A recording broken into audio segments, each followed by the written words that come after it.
Welcome back to our channel, dear friends. It is always a joy to sit down and share these moments with you as we unravel the latest mysteries of our favorite town.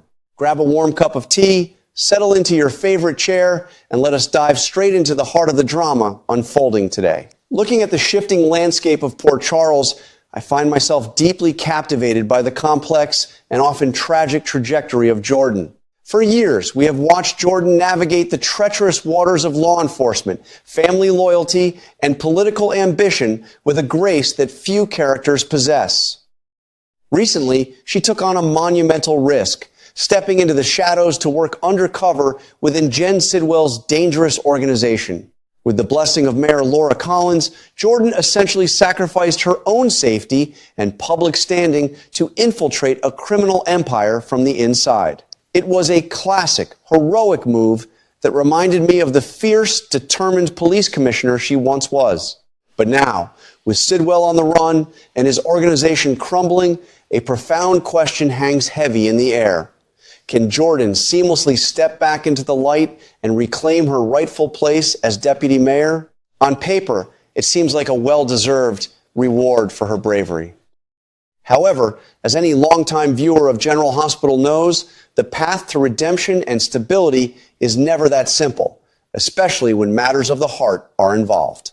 The harsh reality is that Jordan's political future is now inextricably tied to the increasingly erratic and destructive behavior of the man she loves, Curtis. To truly understand the predicament Jordan is in, we have to look at the nature of the deputy mayor position itself. As many of you know, this is not an elected office, it is a political appointment. Mayor Laura Collins relies on her deputy mayor to be a pristine, unblemished representative of her administration. The person in this role must be ready to step in when the mayor is unavailable, to handle delicate public relations, and to serve as the face of the city's leadership. It requires an impeccable public image and an unwavering adherence to the highest standards of conduct. Jordan certainly possesses the intelligence, the experience, and the poise required for the job. But politics is largely about optics.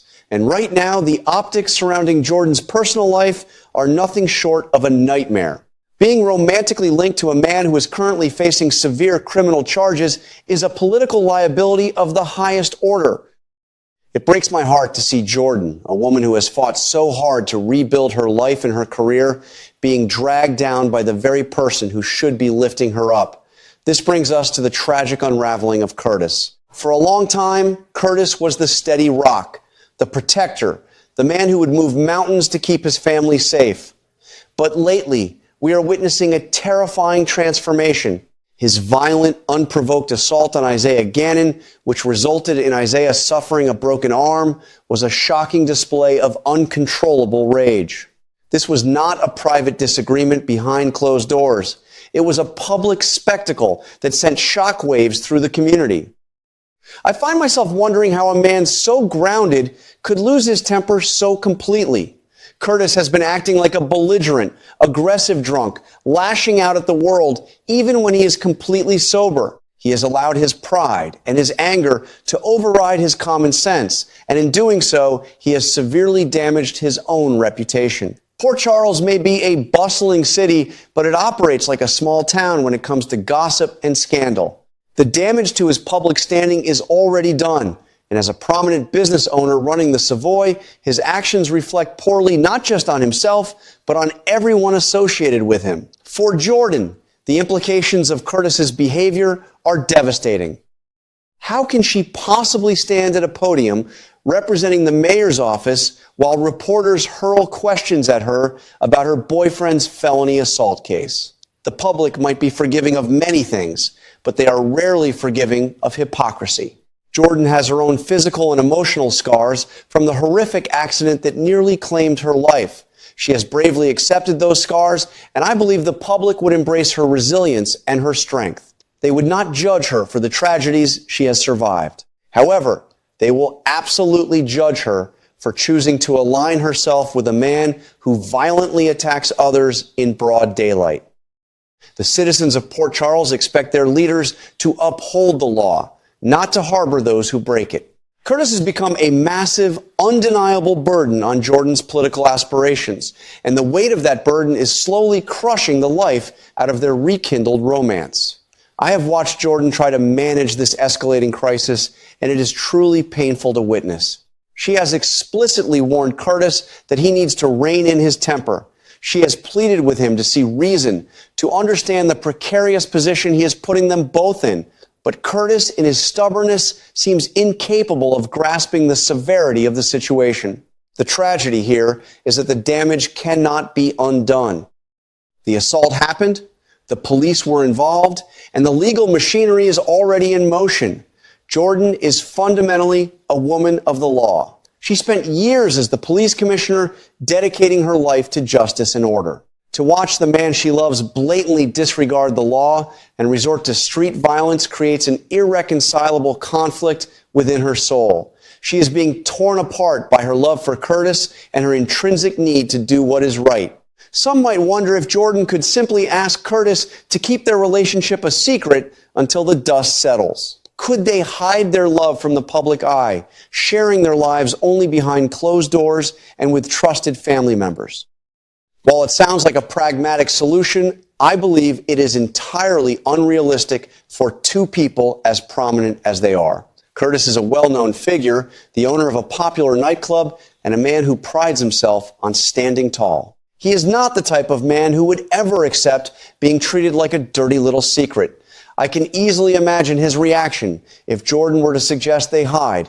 His pride would be deeply wounded. He would likely tell her that if he is her man, he expects to stand proudly by her side, not cower in the shadows away from her voters. This fundamental clash of egos and expectations is a ticking time bomb. Curtis demands absolute, unconditional loyalty, while Jordan requires a partner who understands the delicate, unforgiving nature of a public political life. The pressure on their relationship is reaching a boiling point, and I cannot help but wonder how much more strain they can endure. Jordan has already compromised so much of her own truth to appease Curtis. She has tiptoed around his fragile ego and his explosive temper, losing a part of herself in the process. But the legal reality surrounding the assault on Isaiah is an immovable object. Assistant District Attorney Justine is moving forward with the prosecution, completely betraying Jordan's hopes that the situation might be quietly managed. There is no plea deal on the table. Curtis is facing the full, harsh consequences of his actions in a court of law.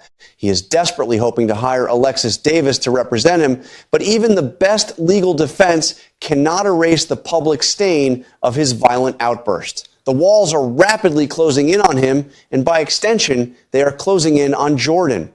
The ripple effects of Curtis's actions are tearing the broader family apart, creating a toxic environment that Jordan can no longer ignore. We saw this tension explode at Portia's baby shower, an event that should have been a joyous celebration of new life. Instead, it devolved into a fiery, chaotic confrontation between Jordan and Portia, directly fueled by the fallout from Curtis's assault. The family is fracturing under the weight of his mistakes. Even young Trina, who is trying to focus on her upcoming art show, is crumbling under the immense stress and pressure of seeing her family in such turmoil. Curtis is not just ruining his own life. His reckless behavior is actively destroying the peace and happiness of everyone around him. For Jordan, watching the collateral damage spread to innocent family members is a bitter pill to swallow. Through all of this chaos, Jordan is experiencing a profound internal awakening. She has spent a great deal of time reflecting on the terrible hit-and-run accident that left her disfigured and nearly dead. In her quiet moments of introspection, Jordan has come to a heartbreaking realization. She acknowledges that she played a part in the circumstances surrounding her own tragedy. She has taken accountability for her past choices and has found a way to accept the painful truth of her history. But when she looks at Curtis, she sees a man who is entirely incapable of doing the same.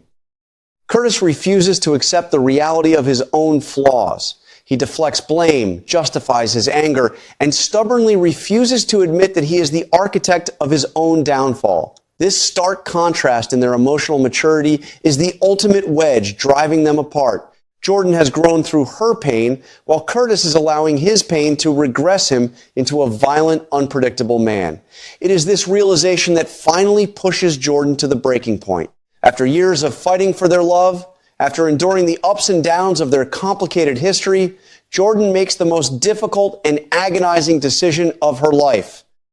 She realizes that she cannot save Curtis from himself, and more importantly, she realizes that she should not have to sacrifice her own hard-won integrity to shield him from the law. In a moment of devastating clarity, Jordan agrees that Curtis must pay the price for what he has done. She aligns herself with justice, accepting that the man she loves must face the severe legal and social consequences of his unprovoked attack on Isaiah. It is a decision born of exhaustion, heartbreak, and a deep, unyielding respect for the law that she has dedicated her life to upholding. For Curtis, Jordan's decision is an absolute world-shattering shock.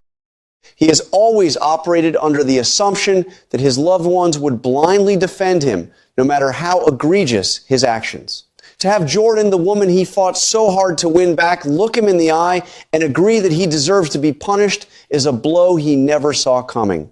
It is the ultimate betrayal in his eyes, but to those of us watching, it is the ultimate act of necessary tough love. Curtis is suddenly finding himself entirely isolated. The family members he thought would always have his back are stepping away. Repulsed by his violence and exhausted by the constant drama he brings into their lives. He is being systematically eliminated from the inner circle of the people he holds most dear, left alone to face the grim reality of a brutal trial.